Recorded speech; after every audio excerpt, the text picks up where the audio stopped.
Então, aula 3B3, formas de energia mecânica. Primeiro, vamos definir então o que é energia mecânica. A energia mecânica é o trabalho armazenado em um corpo em decorrência de suas propriedades mecânicas. Pode ser o movimento, pode ser a posição ou pode ser a deformação. Então, conforme a propriedade que faz com que ele tenha energia mecânica, eu vou ter diferentes formas de energia mecânica. Então, a primeira forma de energia mecânica que eu vou abordar é a energia cinética. É o trabalho da força resultante, que é armazenada em um corpo alterando a sua velocidade e pode ser calculado usando a equação. Então, se um corpo muda a sua velocidade, para fazer isso eu tenho que aplicar uma força resultante, essa força resultante gera um trabalho, e esse trabalho, então, é armazenado no corpo na forma de energia cinética, que eu vou calculando, então fazendo massa vezes velocidade ao quadrado dividido por 2. Então, nessa equação, o m é a massa do corpo e o v representa a sua velocidade. A energia é medida em joules, desde que eu use unidades do Sistema Internacional para calcular. Então, primeiro agora a pergunta para ver como é que eu uso essa equação. Qual é o trabalho feito pela força resultante que atua em um carro de 1.245 kg, quando este aumenta a sua velocidade de 18 km por hora para 54 km por hora? Então, o trabalho é a variação da energia cinética, ou seja, a energia cinética final menos a energia cinética inicial. Então, ele tinha uma energia cinética, que era um trabalho acumulado, recebeu um trabalho e passou a ter uma outra energia cinética final. Então, para calcular, vou fazer massa vezes a velocidade final ao quadrado sobre 2, menos massa vezes a velocidade inicial ao quadrado sobre 2, porque a energia cinética é massa vezes a velocidade ao quadrado sobre 2. Então, usando agora os valores. O trabalho vai ser a massa 1.245 vezes 15 ao quadrado. O 15 é a velocidade, 54, dividido por 3,6, porque eu preciso usar a velocidade em metros por segundo e ela está dada em quilômetros por hora. Então, 15 elevado ao quadrado vezes a massa, 1.245, dividido por 2. Então, eu tenho 140.062,5 joules. A energia cinética inicial é a mesma conta, só que agora usando a velocidade inicial elevada ao quadrado.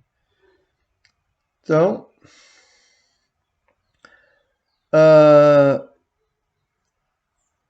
o 18 dividido por 3,6 deu 5. 5 ao quadrado vezes 1.245 dividido por 2. A energia cinética inicial era de 15.562,5 joules.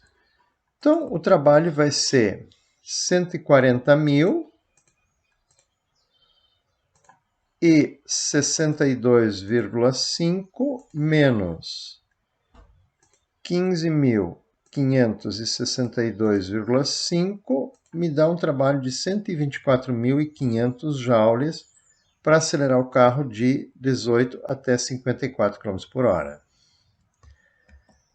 A energia potencial gravitacional é a segunda forma de energia que nós vamos abordar. É o trabalho realizado para vencer a força-peso, que fica armazenado em um corpo em função da sua posição em um campo gravitacional. Então, se eu vou pegar um objeto, erguer ele, colocar, por exemplo, em cima do chão, colocar por cima da mesa, eu realizei um trabalho para superar essa força-peso do objeto. Esse trabalho que eu fiz vai permanecer armazenado no objeto na forma de energia gravitacional, porque ele está agora numa posição mais elevada no campo gravitacional da Terra.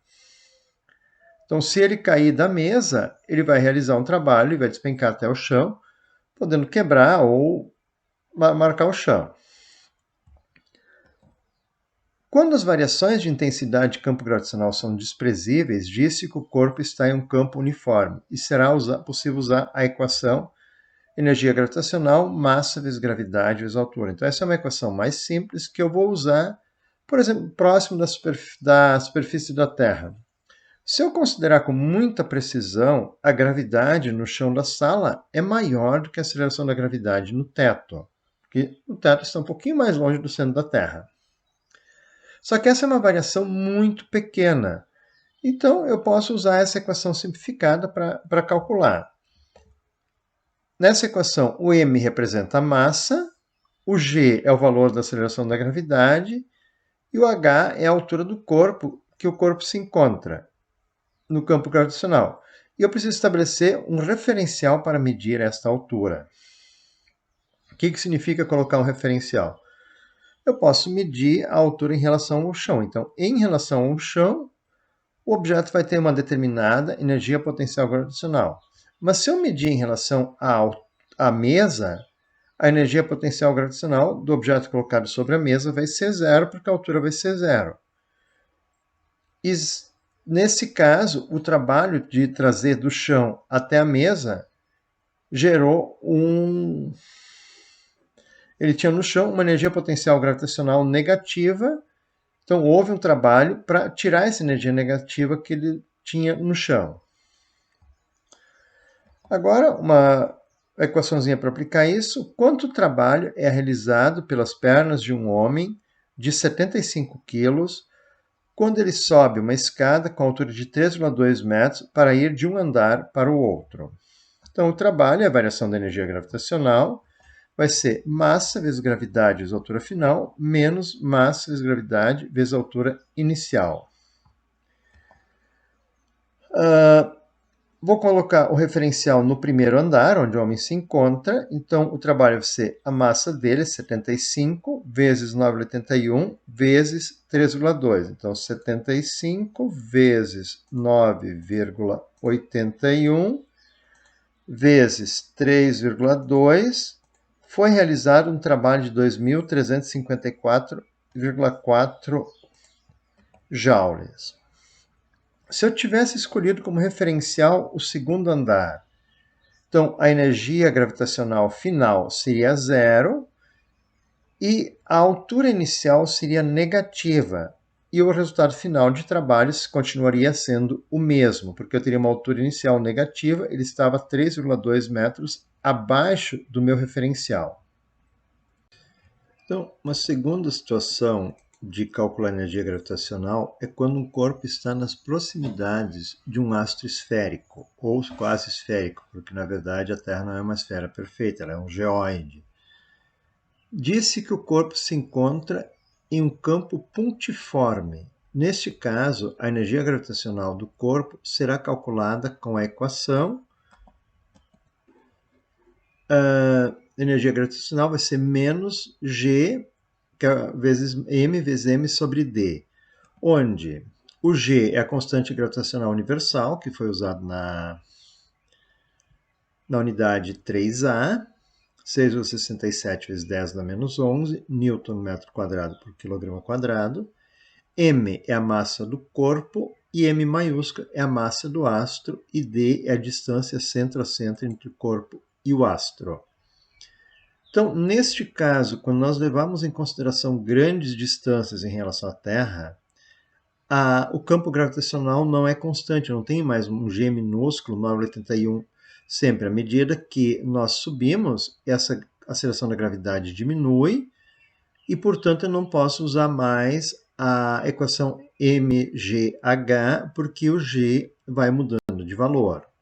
Então, essa equação aqui é obtida quando eu pego a força gravitacional, não sei se vocês lembram, G vezes M, então, vezes a constante gravitacional, vezes a massa do corpo, vezes a massa do astro, dividido pela distância ao quadrado na força gravitacional. Multiplicado pela distância, simplificou a distância, e eu tenho a equação da força gravitacional, da energia potencial gravitacional para campos pontiformes. Isso é, campos que convergem para um ponto que é o centro do planeta, o centro do astro. Uma aplicação dessa situação. Um satélite de 2.198 kg deve ser colocado em órbita a uma altura de 215 km acima da superfície da Terra. Lembrando que a massa da Terra é de 5,97 vezes 10 a 24 kg e que o seu raio é de 6.371 km, determine a energia potencial gravitacional do satélite na superfície da Terra.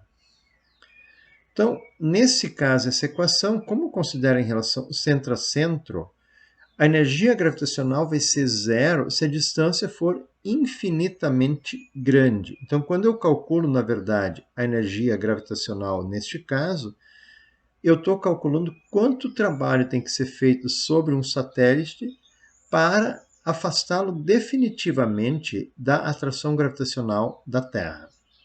Então, essa energia gravitacional é por isso negativa. Então, aqui eu vou usando a equação. A energia gravitacional inicial, isso é na superfície, vai ser a constante vezes a massa do satélite vezes a massa da Terra, dividido pelo raio da Terra. Substituindo os dados, então, 6,67 negativo expoente 11 negativo, vezes a massa do satélite, 2.198, vezes 5,97, expoente 24, igual.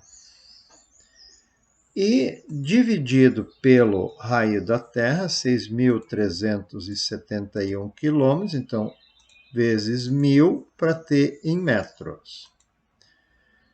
Deu 137, vamos ver isto em notação científica, 1,3737897 vezes 10 na 11 joules. Esta é a energia gravitacional na superfície da Terra. Pergunta B. A energia potencial gravitacional do satélite na órbita. Então, é a mesma equação, praticamente os mesmos dados, mas o raio da órbita é o raio da Terra mais a altura do satélite. Então, 6,67 negativo expoente 11 negativo vezes 2.198 vezes 5,97 expoente 24 igual, dividido por 6.371 mil mais 215 mil, fecha parênteses, igual. Em notação científica, então, a energia gravitacional final foi de menos 1,3289423 vezes 10 na 11 joules. E agora a pergunta aí, o trabalho realizado pelo foguete para levar o satélite da superfície até a altura da órbita. Então, trabalho de energia gravitacional final menos energia gravitacional inicial. Então, 1,3289423 vezes 10 na 11 menos 1,3737897 vezes 10 na 11. Então, este número aqui, mais a energia gravitacional inicial, que era de 1,3737897 expoente 11 igual. Opa, apertei dividir no lugar do mais. Então, vamos fazer tudo de novo. 1,3737897 expoente 11 menos 1,3289423 expoente 11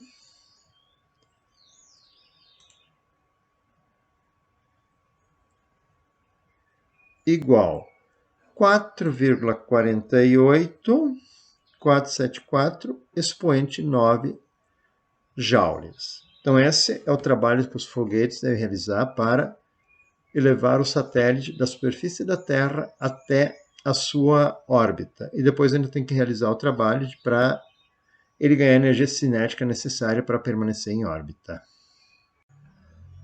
Energia potencial elástica.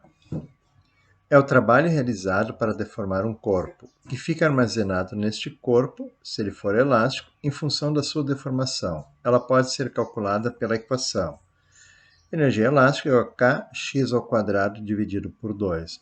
Então lembrem que quando nós estudamos o trabalho para deformar uma mola, tínhamos a mesma equação. Então o trabalho para deformar a mola virou energia potencial elástica da mola.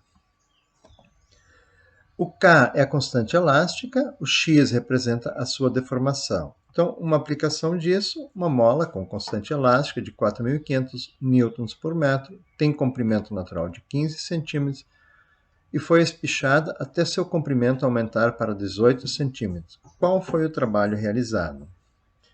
Então, o trabalho é energia elástica final menos energia elástica inicial, ou seja, Kx final ao quadrado sobre 2 menos Kx inicial ao quadrado sobre 2. Substituindo os dados, 4.500 é o dado, é a constante elástica mola, 0,03 são os 18 centímetros menos os 15, então eu tenho ali a deformação, e converti isto para metros. Então eu tive uma deformação de 0,03 metros elevado ao quadrado dividido por 2. Menos a energia inicial é zero porque a mola não estava deformada. Então o trabalho vai ser de 4.500 vezes 0,03 ao quadrado dividido por 2 igual 2,025 joules. Uma outra forma de energia é a energia cinética de rotação, que é o trabalho realizado pelo torque para fazer um corpo girar. Ele fica armazenado neste corpo em função da sua velocidade angular. A energia cinética de rotação pode ser calculada pela equação.